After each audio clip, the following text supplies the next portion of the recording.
కాసేపట్లో జనసేన నేతలతో ఆ పార్టీ అధినేత డిప్యూటీ సీఎం పవన్ కళ్యాణ్ సమావేశం కానున్నారు. నామినేటెడ్ పదవులు పొందిన వారితో సమావేశమవుతారు.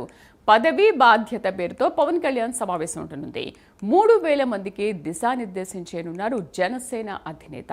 ఇక పూర్తి సమాచారం కరెస్పాండెంట్ రవికృష్ణ అందిస్తారు. రవికృష్ణ, ఇంకా ఎంతసేపట్లో సమావేశం ప్రారంభం కానుంది? దిశానిర్దేశం చేయనున్నారని అంటున్నారు. అయితే చాలా మంది ఎదురు చూస్తున్నారు ఉత్కంఠగా, ఎటువంటి దిశానిర్దేశం చేస్తారు పవన్ కళ్యాణ్ అని?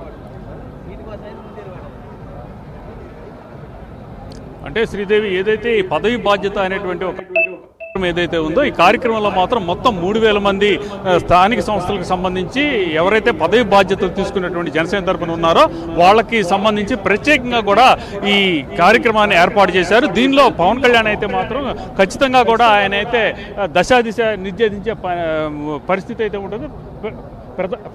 ప్రధానంగా ఇక్కడ మనం అబ్జర్వ్ చేసినట్టయితే మాత్రం మనతో పాటు అన్ని నియోజకవర్గాలకు సంబంధించినటువంటి అన్ని జిల్లాల నుంచి కూడా మొత్తం వచ్చినటువంటి పరిస్థితి ఉంది.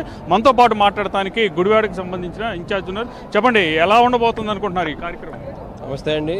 ఇది మిగతా రాజకీయ పార్టీలా కాకుండా ఎవరైతే జనసేన పార్టీలో పదవి తీసుకున్నారో వాళ్ళందరికీ ఈ రోజున బాధ్యతగా ప్రజలందరికీ కూడా సమాధానం చెప్పే విధంగా పవన్ కళ్యాణ్ గారు ఈరోజు నాయకులందరికీ కూడా దిశానిర్దేశం చేసే విధంగా ఈ రోజున యొక్క సమావేశం ఏర్పాటు చేయబడింది. అన్ని జిల్లాల నుంచి ఏదైతే బాధ్యతలు తీసుకున్నారో సొసైటీలో కానీ, నీటి సంఘాల్లో కానీ, ఏదైతే మార్కెట్ యార్డులో తీసుకున్న వాళ్ళు అందరూ కూడా ఈ రోజున ఇక్కడికి రావడం జరుగుతుంది. పవన్ కళ్యాణ్ గారి యొక్క మార్గాన్ని ఈ రోజున అందరూ కూడా ఆచరించడానికి అందరూ కూడా సిద్ధంగా ఉన్నారని చెప్తున్నారు. అదేవిధంగా అనేక మంది కూడా ఇక్కడికి ప్రధానంగా వచ్చినటువంటి పరిస్థితి కనపడింది. మనతో మాట్లాడటానికి కిలారి రోసయ్య గారు ఉన్నారు, సీనియర్ నేత. సార్ చెప్పండి, ఈ కార్యక్రమానికి వచ్చారు, ఎలా ఉండబోతుంది అనుకుంటున్నారు కార్యక్రమం? అంటే పార్టీ అధ్యక్షులు గౌరవ ఉప ముఖ్యమంత్రులు పవన్ కళ్యాణ్ గారు పార్టీ క్యాడర్కి ఒక దశ నిర్దేశం చేయబోతున్నారు. ఎవరెవరైతే పదవులు తీసుకున్నారో ఏ విధంగా ప్రజలకి అందుబాటులో ఉండాలి, ఏ విధంగా ప్రజా కార్యక్రమాల్లో పాల్గొనాలి, ఏ విధంగా వాళ్ళకి ఇచ్చిన పదవుల్లో ఆ ఒక్క సంబంధించిన కార్పొరేషన్స్ కానీ, టెంపుల్స్ కానీ, లేకపోతే వీటిలో సొసైటీలో కానీ వీటిలో ఏ విధంగా సర్వీస్ చేయాలి అనే ఒక నిర్దేశం ఈరోజు అధ్యక్షులు వారు ఇవ్వబోతా ఉన్నారు. అంటే ప్రధానంగా ఈ కార్యక్రమం ఏదైతే ఉందో ఈ కార్యక్రమానికి సంబంధించి మనం అబ్జర్వ్ చేసినట్టయితే మాత్రం ఇక్కడ ప్రధానంగా చాలామంది, అంటే మొత్తం 3000 మంది వచ్చినటువంటి పరిస్థితి అయితే కనపడుతుంది. దీన్ని మనం అబ్జర్వ్ చేసినట్టయితే మాత్రం దీనికి సంబంధించి అనేక ప్రాంతాల నుంచి ఈ కార్యక్రమానికి హాజరయ్యారు. ఎవరెవరైతే నామినేటెడ్ పోస్టులు తీసుకున్నారో ఈ నామినేటెడ్ పోస్టులు తీసుకున్నటువంటి వ్యక్తులు ఎవరైతే ఉన్నారో వాళ్ళు ప్రధానంగా ఇక్కడికి వచ్చినటువంటి పరిస్థితి. మొత్తం మాట్లాడటానికి మరో జనసేనకు సంబంధించినటువంటి నామినేటెడ్ పదవి పొందినటువంటి వ్యక్తి ఉన్నారు. చెప్పండి, ఎలా ఉండబోతుంది అనుకుంటున్నారు ఈ కార్యక్రమం? చాలా అద్భుతంగా ఉంటుందండి.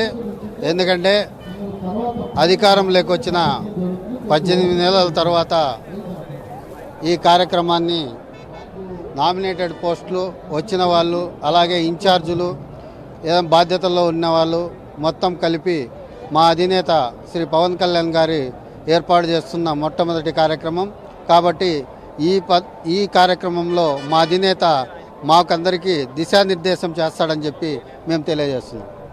అలాగే ఇక్కడ అనేక మంది వచ్చినటువంటి పరిస్థితి అయితే ఉంది. అదేవిధంగా కూడా పవన్ కళ్యాణ్ చేసేటువంటి ఏదైతే ప్రసంగం ఉంటుందో అది మాత్రం డిప్యూటీ సీఎం చేయబోయేటువంటి ప్రసంగం ఏదైతే ఉంటుందో అదైతే మాత్రం చాలా కీలకంగా ఉంటుందని అందరూ భావిస్తున్నటువంటి పరిస్థితి అయితే కనపడుతూ ఉంది. ఎక్కడికక్కడ అంటే మరొక హాఫ్ అన్ అవర్లోనే ఈ కార్యక్రమం జరుగుతున్నటువంటి నేపథ్యంలో ప్రధానంగా ఇక్కడికైతే మాత్రం ఇప్పుడే పెద్ద ఎత్తున కూడా ఇక్కడికి అన్ని జిల్లాల నుంచి కూడా వచ్చినటువంటి పరిస్థితి అయితే ప్రస్తుతం కనపడుతూ ఉంది. వీళ్ళు అయితే మాత్రం పవన్ కళ్యాణ్ చేసేటువంటి ప్రసంగం, డిప్యూటీ సీఎం చేసేటువంటి ప్రసంగం ఏదైతే ఉంటుందో అది చాలా స్ఫూర్తిదాయకంగా ఉంటుందని భావిస్తున్నటువంటి పరిస్థితులు అయితే కనపడుతూ ఉన్నాయి. ఇప్పటికే అనేక ప్రాంతాల నుంచి ఇప్పుడు మనం చూడొచ్చు, మన కెమెరామెన్ చూపిస్తూ ఉన్నారు. అక్కడ వరుసగా చూసినట్టయితే మాత్రం ఒక క్రోనాలజికల్ ఆర్డర్ ప్రకారం విశాఖపట్నం జిల్లా నుంచి వచ్చినటువంటి వాళ్ళు, అదేవిధంగా ఈస్ట్ గోదావరి, ఈ వెస్ట్ గోదావరి, ప్రకాశం, గుంటూరు, అలాగే మొత్తం అన్ని జిల్లాలకు సంబంధించి ఎక్కడికక్కడ జిల్లాలకు సంబంధించినటువంటి ఈ నామినేటెడ్ పోస్టులు తీసుకున్నటువంటి వ్యక్తులు ఎవరైతే ఉన్నారో ఈ నామినేటెడ్ పోస్టులు తీసుకున్నటువంటి వ్యక్తులకి సంబంధించి వాళ్ళకి సంబంధించినటువంటి ఇక్కడ దీనికి సంబంధించి కౌంటర్స్ అయితే ఏర్పాటు చేయడం జరిగింది. వాళ్ళకి ఎటువంటి ఇబ్బంది కలగకుండా కూడా వచ్చినటువంటి వ్యక్తులు ఎవరైతే ఉన్నారో వచ్చినటువంటి వ్యక్తులకు మాత్రం కంపల్సరీగా కూడా వాళ్ళకి ఇబ్బంది లేకుండా కూడా లోపలికి పంపించే విధంగా వాళ్ళ నామినేషన్ ప్రక్రియ ఏదైతే ఉందో ఆ నామినేటెడ్ పోస్టుకు సంబంధించిన ప్రక్రియ ఏదైతే ఉందో దానికి సంబంధించి ఆయన అయితే మాత్రం ప్రధానంగా ఇక్కడ ఏర్పాటు చేసినటువంటి పరిస్థితి ఉంది. ఈ విషయం మీద మాట్లాడటానికి జరిగేటువంటి కార్యక్రమం ఎలా ఉండబోతుంది మాట్లాడటానికి గాది వెంకటేశ్వరరావు గారు ఉన్నారు. సార్ చెప్పండి, ఎలా ఉండబోతుంది అనుకోండి ఈ కార్యక్రమం? పదవులు వచ్చిన వాళ్ళందరికీ కూడా దిశానిర్దేశం చేయాలన్న ఒక ఆలోచనతో ఇవాళ ఈ కార్యక్రమాన్ని పదవి బాధ్యత అని చెప్పేసి పేరుతో నామకరణం చేసి స్టార్ట్ చేయడం జరిగింది. అంటే ఏదైతే రాజకీయాల్లో ఒక మార్పు తీసుకొస్తానని చెప్పేసి ఒక నినాదంతో పార్టీని స్థాపించాడు పవన్ కళ్యాణ్ గారు, దానిలో భాగాలు ఇవన్నీ కూడా చూస్తున్నాం. ఇప్పటి వరకు కూడా ఆయన శాఖ తీసుకున్న తర్వాత ఏ రకంగా రాష్ట్రంలో వినూత్నమైనటువంటి పందాలో ముందుకెళ్తున్నామో అలాగే ఇక్కడ కూడా పార్టీ నుంచి నామినేటెడ్ పదవులు ఇచ్చిన వాళ్ళందరికీ కూడా వాళ్ళ యొక్క బాధ్యతలను గుర్తు చేయడం, మీ యొక్క పదవిని ఏ రకంగా మీరు చెయ్యాలి అనేది వాళ్ళకి వాళ్ళ చెప్పడం, వాళ్ళని ఎడ్యుకేట్ చేసి పంపిస్తే జనరల్గా ఏంటంటే మనకు నామినేటెడ్ పదవులు అంటే ఏదో రాజకీయ పార్టీలు వచ్చినలే ఏదో ఒకటి ఇచ్చారులే అనే భావన ఉంటుంది. కానీ జనసేనలో అట్లా కాదు. జనసేనలో ఏ పదవి ఇచ్చినా అది ఒక బాధ్యతగా చేయాలి. పార్టీ పదవిగానే ఉండదు, ప్రభుత్వానికి సంబంధించిన సరే ఏదైనా కానీ దానికి ఒక బాధ్యతతో చేయాలనేది ఒక మేము ఎంచుకున్నటువంటి ఆ మార్పు అనే నినాదంలో ఉన్నటువంటి ఒక రూపకల్పనది. సో ఇవాళ కూడా ప్రతి ఒక్కళ్ళు టెంపుల్ కమిటీ దగ్గర నుంచి నీటి సంఘాలు కానివ్వండి, లేకపోతే ఏఎంసీలు కానివ్వండి, ఏదైనా సరే డైరెక్టర్ కానీ చైర్మన్ కానీ ఎవరైతే పదవి తీసుకున్నారో వాళ్ళ యొక్క విధులు వాళ్ళకి గుర్తు చేస్తాం. మేము మొదటి నుంచి కూడా పార్టీలు ఏం చెప్తున్నారంటే ఒక పదవి వచ్చిందంటే ఫస్ట్ మీ యొక్క విధులు ఏంటి తెలుసుకోండి అని చెప్తాం మేము. అదే ఇవాళ పవన్ కళ్యాణ్ గారు కూడా ఇంకొంచెం దాంట్లో ఎక్సర్సైజ్ చేసి ఆఫీస్ నుంచి కొన్ని సూచనలు వస్తాయి కూడా ఆ సూచనల ప్రకారం ప్రతి ఒక్కరికి కూడా బాధ్యతగా మీ పదవిని గతంలో ఏదైతే నామినేటెడ్ పదవులు చేసి వెళ్ళిపోయారో ఇప్పుడు నామినేటెడ్ పదవులు అయిన తర్వాత మళ్ళా ఒకసారి ప్రజలందరూ కూడా ఆలోచన తెలియదు. నామినేటెడ్ పదవి అంటే జనసేన పార్టీ వాళ్ళు చేశారు ఇది అనేది ఒక గుర్తింపు వచ్చే విధంగా చెప్తారని చెప్పి నేనైతే భావిస్తున్నాను. అది ఆ విధంగానే ముందుకెళ్తారని నేనైతే ఎక్స్పెక్ట్ చేస్తూ ఉన్నాను.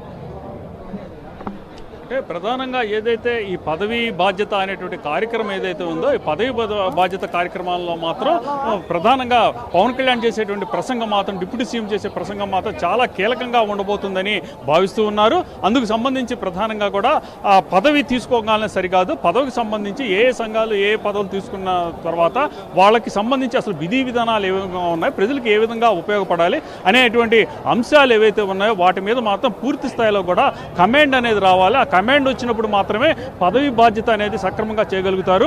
ఒక పదవి వచ్చినంత మాత్రాన ఆ పదవి తర్వాత పదవి నుంచి వెళ్ళిపోయిన తర్వాత ఆ పదవికి సంబంధించినటువంటి వ్యక్తిని మరింతగా గుర్తుపెట్టుకునేటువంటి వ్యవహారం ఏదైతే ఉంటుందో ఆ విధంగానే ప్రధానంగా ఇక్కడ ఏదైతే పదవి ఉంటుందో ఈ పదవి బాధ్యత స్వీకరించిన తర్వాత దానికి సంబంధించినటువంటి నామినేటెడ్ పదవి కానీ ఇంకెటువంటి పదవి కానీ తీసుకున్న తర్వాత మాత్రం ప్రత్యేకంగా జనసేన పార్టీకి సంబంధించినటువంటి ఈ కార్యకర్తలు కానీ నాయకులు కానీ వాళ్ళదంటూ ఒక పద్ధతిని చూపించాల్సినటువంటి అవసరం ఉంటుంది. దానికి అనుగుణంగానే ఈ పదవి బాధ్యత అనే కార్యక్రమాన్ని చేపట్టారు. ఈ పదవి బాధ్యత కార్యక్రమానికి పెద్ద ఎత్తున కూడా ఇప్పటికే హాజరైనటువంటి పరిస్థితి అయితే కనపడింది. మరికొద్దిసేపులోనే పవన్ కళ్యాణ్ ఇక్కడికి రానున్నారు.